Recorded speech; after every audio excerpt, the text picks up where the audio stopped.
नहीं चलेगी, नहीं चलेगी, तानाशाही नहीं चलेगी, नहीं चलेगी, नहीं चलेगी, हिटलरशाही नहीं चलेगी, नहीं चलेगी, नहीं चलेगी, जो हिटलर की चाल चलेगा वो कुत्ते की मौत मरेगा, जो हिटलर की चाल चलेगा वो कुत्ते की मौत मरेगा। आवाज दो, आवाज दो।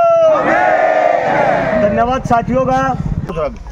दो गिर यार बेचारा और आया बना जी मैं चौथी बार आया और मेरा ब्याह नहीं हो रहा और मेरा बहू चढ़ा रखी है 6 माह का मैडम तनु बोला बोला कहते या काट दो ना बहू दे दो टूकता पहुंचेगी मेरे ये हालात है।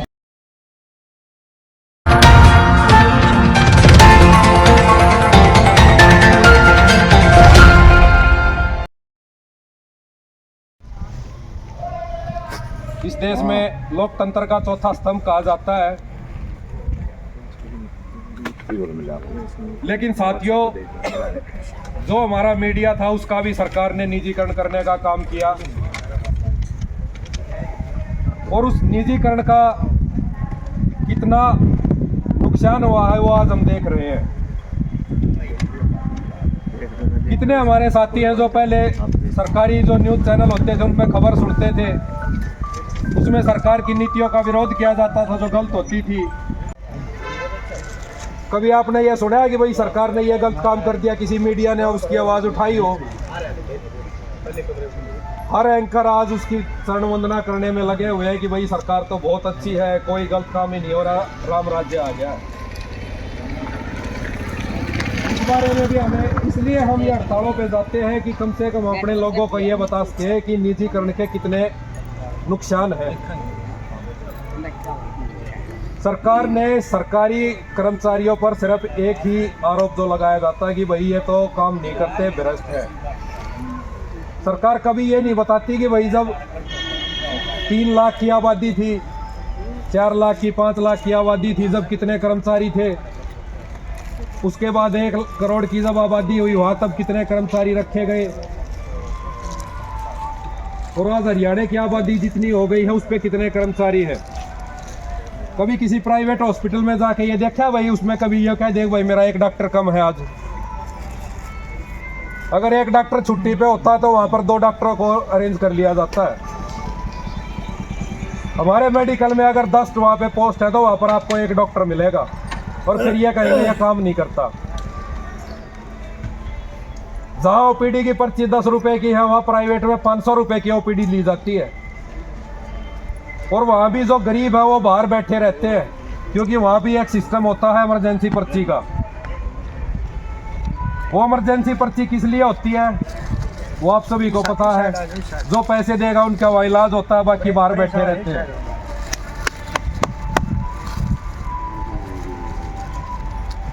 तो साथियों जो ये यूरोपियन कंट्रीज की जो चाल है, जो उनके नियम है जो हमारी सरकारों पर थोपे जाते हैं, जो WHO के नियम है वो हमारे ऊपर थोपे जा रहे हैं, तो हमें उनका विरोध करना चाहिए। आसपास के पड़ोस को हमें जागरूक करना होगा। जो पुरानी पेंशन हमारी पेंशन जो खत्म की गई, NPS लेके आए, NPS का विरोध किया तो UPS लेके आए, और साथियों अगर हम इसी तरह विरोध करते रहे तो वो दिन दूर नहीं है जब सरकार को मजबूरन दोबारा से OPS भी बहाल करनी पड़ेगी।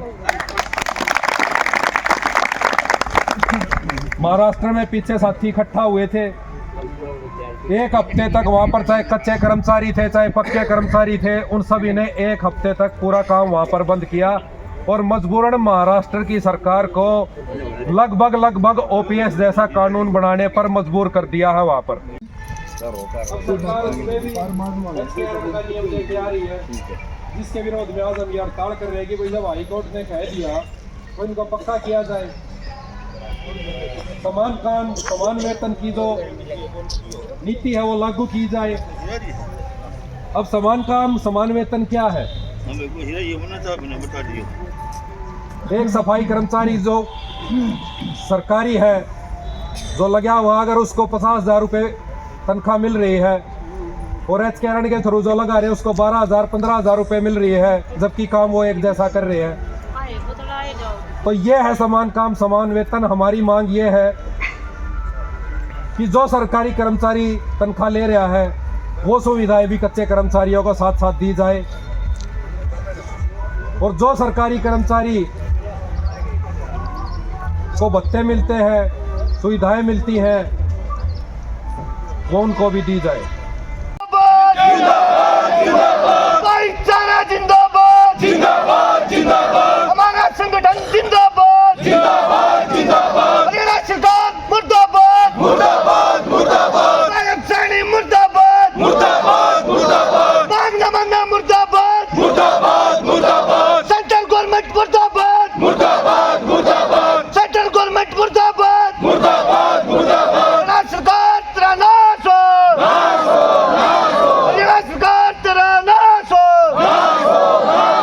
तख्त बदल दो ताज बदल दो, तख्त बदल दो ताज बदल दो, तख्त बदल दो ताज बदल दो, गुंडागर्दी नहीं चलेगी नहीं चलेगी नहीं चलेगी, तानाशाही नहीं चलेगी नहीं चलेगी नहीं चलेगी, हिटलरशाही नहीं चलेगी नहीं चलेगी नहीं चलेगी, जो हिटलर की चाल चलेगा वो कुत्ते की मौत मरेगा, जो हिटलर की चाल चलेगा वो कुत्ते की मौत मरेगा। आवाज दो आवाज दो। धन्यवाद साथियों का। एमएलए कहीं बाहर जाता है, गेस्ट हाउस में रूम नहीं है तो 10,000 रुपये करा। मैं ये कहना चाह रहा हूँ, आप 10,000 रुपये का लेगा, और जो हाई लेवल का शहर है ना, इटली में चले जाओ, भी 10,000 का ऐसा कमरा मिला यूँ नहीं दे रहा अगर 10 की मान रहा 10 की मान। तो साथियों ये भाई और डाल के हैं 5 साल के भी राज करे हैं, 1 लाख रुपये पेंशन हो गया है, जो 10 बन गया कितने रुपये ले गया।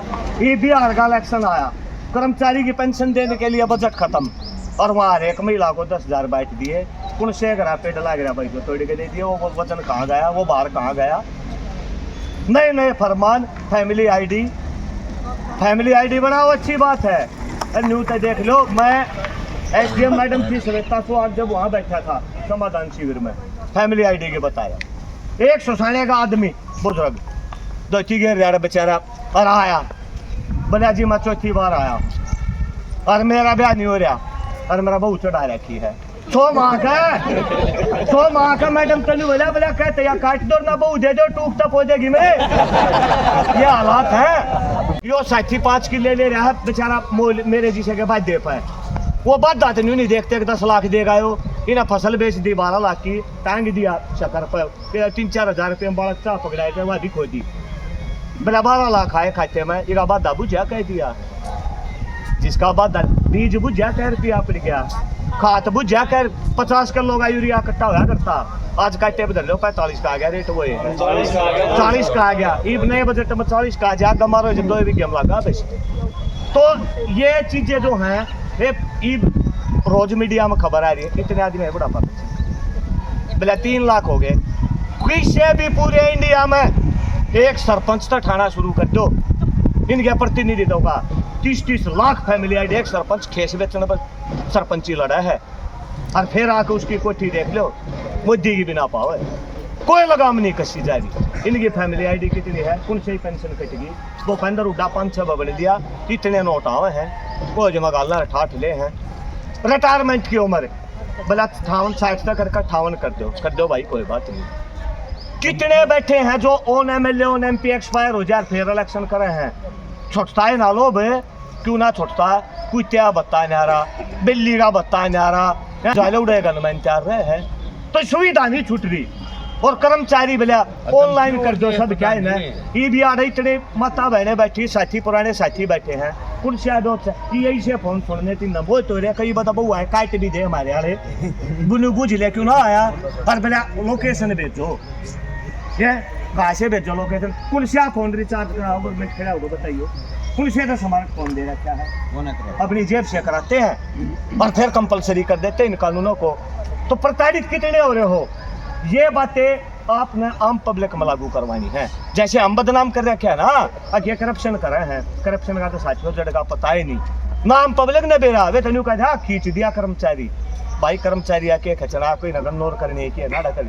ऑनलाइन ट्रांसफर पॉलिसी के थलगा यमुनानगर जाओ, यमुनानगर का फरीदाबाद जाओ, साथियों अच्छी बात करो भाई। हम एक बात कहने चाहिए, सरकार के जितने चुनिंदा आदमी इनकी भी कर दो भाई ऑनलाइन। जो गन्नौर वाला MLA है वो थोड़े दिन गंवाना लाओ 6 महीने गंवाने तो फिर नूला जो कपूरिया में लाजो देखो काम भी बढ़िया होंगे। क्यों आड़ा शर्मा शर्मी का बोलता कोई नहीं रोज कर दो ऑनलाइन मतलब अपने आप को गए लेकर नहीं चलना। क्यों नहीं लेकर चलना? क्योंकि इनके रिश्तेदार बढ़िया पोस्ट ऑफ है खींचेंगे तरले तरले एक DC की ट्रांसफर कर दे ऑनलाइन में गधे पैसा है शेर ईसा है सवा शेर हुआ है कोठी उड़ा है और वो एक खाना उड़ा है मरते एक तरले आदमी के आगे ना जो सी क्लास का कर्मचारी बहू का कैंसर हो रहा है बोला कलायत चले जा। पूरे भारत में है आज का जो आह्वान है पूरे भारत में है, लेकिन इसको समझने के लिए हमारी बहुत कम जनता है। जैसे साथी हम जागरूक साथी हैं जो यहाँ पे बैठे हैं हम समझते हैं और हम जहाँ तक समझते हैं ना इसको कि हम अपने घर में भी शेयर नहीं करते कि ये किस कारण से है। इसलिए ये मतलब हमारी भीड़ इतनी कमज़ोर रहती है। फिर भी जो साथी आए हैं और मेरे से पहले जो साथी बोले हैं उनका बहुत बहुत धन्यवाद। विस्तार से बातें रखी हैं, मैं उनको नहीं दोहराऊंगी। मैं आशा वर्कर यूनियन से हूँ। मैं हमारे साथ क्या है सरकार का रवैया और विभाग का रवैया और किन किन परिस्थितियों में हम काम करते हैं महिला होने के नाते मैं उनके बारे में थोड़ा सी चर्चा करूंगी आपके बीच में। तो साथियों 2005 के अंदर सरकार इस पॉलिसी को लेके आई थी और इस पॉलिसी के लिए उन्होंने महिलाओं को ही चुना विभाग के अंदर और एक भी पैसा नहीं था हमारे लिए मतलब फिक्स के नाम पे एक भी पैसा फिक्स नहीं था कि भाई इतना काम करना है और इतना पैसा है। वॉलंटियर के नाम पे समाज सेवी के नाम पे इस पॉलिसी को सरकार लेके आई और अब जब हम समाज सेवी है और वॉलंटियर है तो हम अपनी मर्जी से काम करेंगे। सरकार की मर्जी वो के देवे और के नहीं देवे वो एक मानदेय के रूप में आज तक भी हमारे साथ वो ही चल रहा है। और 2009 के अंदर जैसे हमने इस संगठन का पता चला हम धीरे धीरे जुड़ते आए और आज हम अपने झंडे के बलबूते पे अपनी एकता के बलबूते पे सरकार से 6100 रुपये फिक्स के नाम पे ले रहे हैं। सरकार देना नहीं चाहती, हम जबरदस्ती ले रहे हैं 6100 रुपये। बाकी का जो मानदेय है हमारा वो सरकार बड़ी मुश्किल से दे रही है। बाकी का जो मानदेय है उन जो हम काम करते हैं उन पे बहुत सारी कंडीशन रखी गई है। पर्ची बना के देना, साथ में जाना, कोई हमारी जैसे ड्यूटी का कोई टाइम टेबल नहीं है 24 घंटे के लिए। एक तो सरकार कह रही है कि तुम्हारे 24 घंटे की ड्यूटी है, ऊपर से 6100 रुपये हम ज़बरदस्ती सरकार से हमने लड़के लिए हैं। दूसरा जो हम अभी काम कर रहे हैं वो हमारा मेहनताना 8-8 महीने तक भी मतलब नहीं मिलता, कई बार 8-8 महीने रह जाता है। कोई मजदूर मजदूरी कर रहा है उसकी मजदूरी नहीं मिलेगी। हमारी बहनों में से कई महिला ऐसी है जो इन्हीं के मानदेय पे उनका चूल्हा चलता है। तो आप लोग मेरे तक ज़्यादा सीनियर हो और समझते भी हो इन चीज़ों को कि हमारे में विधवा भी हैं और एक भी है महिला कमाने वाली, किसी के घर में बीमारी भी है, बच्चों की पढ़ाई को भी लेके।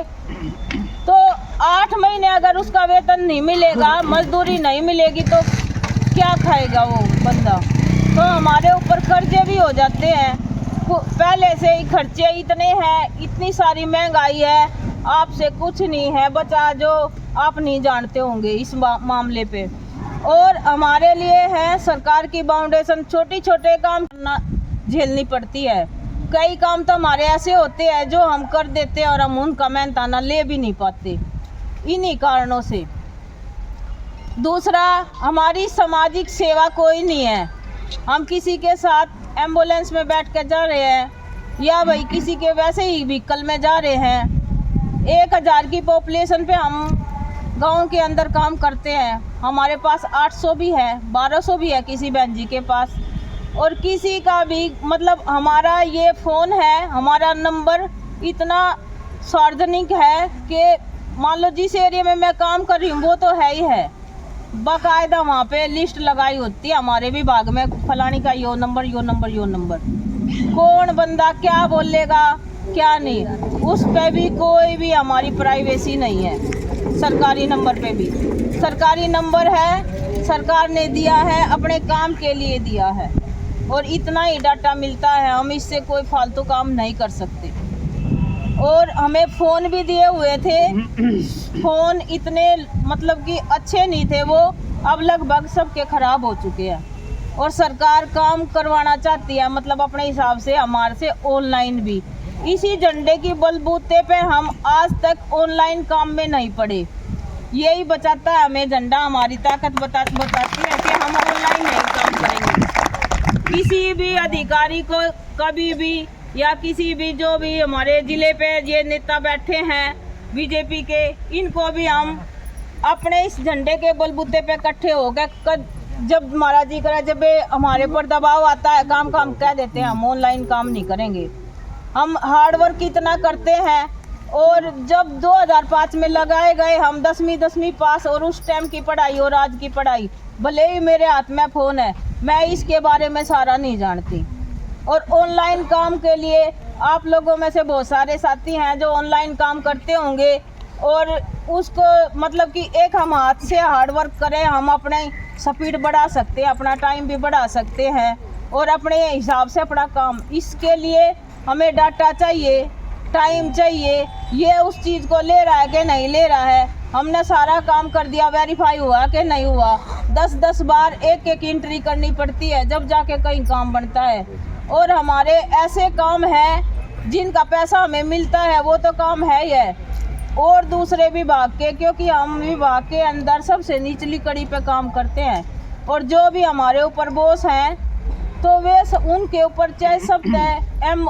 PHC लेवल का हम सवाल करें तो MO लेवल पे MO होता है, उसके पास कोई काम आएगा वो ANM को बोलेगा, ANM हमें बोलेगी, सीधा उनके लेवल का काम भी होना अब हमारे भी ना हो सकता है, क्योंकि वो भी फील्ड की वर्कर है और हम भी फील्ड के वर्कर है, उसी कम्युनिटी के अंदर काम करते हैं, लेकिन रिपोर्ट हम देंगे। नाम और पद के साथ बताइए, कहां और क्या धरना चला हुआ, क्या आपकी मांगे हैं? सबसे पहले मैं इस राष्ट्रव्यापी हड़ताल में आपका छायाकार साथियों का पहुंचने पर दिल से धन्यवाद करता हूं। मैं ब्लॉक श्रम कर्मचारी संघ का ब्लॉक प्रेसिडेंट प्रतीक, हमारे को हमारी सेंटर काउंसलर के आह्वान पर संदेश मिला रहा कि राष्ट्रव्यापी हड़ताल कर्मचारियों के मांग मुद्दे को लेकर चली हुई है। उसी कड़ी में हमने जुड़ते हुए सभी संगठनों के कर्मचारी आपके बीच में हैं और हड़तालरत हैं, और ये हड़ताल करने का जो फैसला है ये कोई हमारी निजी मांगे नहीं है कि हम अपनी निजी मांगों की वजह से कर रहे हैं। विभागों का निजीकरण बचाने की हमारी मांग है, कच्चे कर्मचारियों को पक्का करने की है, 4 लेबर कोड रद्द करवाने की हमारी मांग है, और समान काम समान वेतन को लेकर ये तमाम मुद्दे जो हमारे हैं, जो कर्मचारी हितैषी हैं, इन्हीं को लेकर आज ये पूरे राष्ट्र में एकजुट होकर कर्मचारी हड़ताल पर है। हड़ताल के समर्थन में हमारी CITU से आशा वर्कर्स हैं जिनकी अध्यक्षता बहन जी रेखा कर रही हैं। तमाम बिजली बोर्ड का कर्मचारी सैदपुर दफ्तर से, खरखोदा दफ्तर से साथी अजीत और जितेंद्र की अध्यक्षता में, ग्रामीण सफाई कर्मचारी साथी रोहतास के अध्यक्षता में, नगर पालिका ITI के साथी और कुछ साथी हमारे हेड ऑफिस पर गए हुए हैं जो इस हड़ताल का कामयाब हड़ताल का हिस्सा बने हुए हैं। तो मैं आपके माध्यम से सरकार तक ये संदेश पहुंचाना चाहता हूं कि इन कर्मचारियों की प्रताड़ना बंद करके और इनके जो जायज़ मांगे हैं उनको मान लिया जाए और कर्मचारी को प्रताड़ित ना किया जाए, ताकि कर्मचारी अपनी निडर निर्भय होकर सुचारू रूप से अपनी नौकरी को करता रहे। इन्हीं शब्दों के साथ मैं आपका पुनः धन्यवाद करता हूं। क्या ये धरना जो है ये आज के लिए सांकेतिक धरना है या आगे भी जारी रहेगा? ये जी आज की राष्ट्रव्यापी हड़ताल का हमारे को 1 दिन का संदेश मिला है, बाकी शाम तक जो हमारे पास मैसेज आएगा उसको आपको आगामी कार्रवाई से अवगत भी करा दिया जाएगा। फिलहाल 1 दिन का हमारा ये मैसेज है, उसी में हम हड़तालरत हैं। नमस्कार, KD international school Rohtak road Kharkhoda अब दे रहा है सभी बच्चों के लिए मुफ्त बस सेवाएं। जी हाँ, बस की चिंता छोड़िए और अपने बच्चे को दीजिए वर्ल्ड क्लास एजुकेशन। हम आपको बता दें कि KD इंटरनेशनल स्कूल में एडमिशन कक्षा नर्सरी से 9वीं तक शुरू हो चुके हैं। तो जल्द ही संपर्क करें KD international school, Rohtak road, Kharkhoda.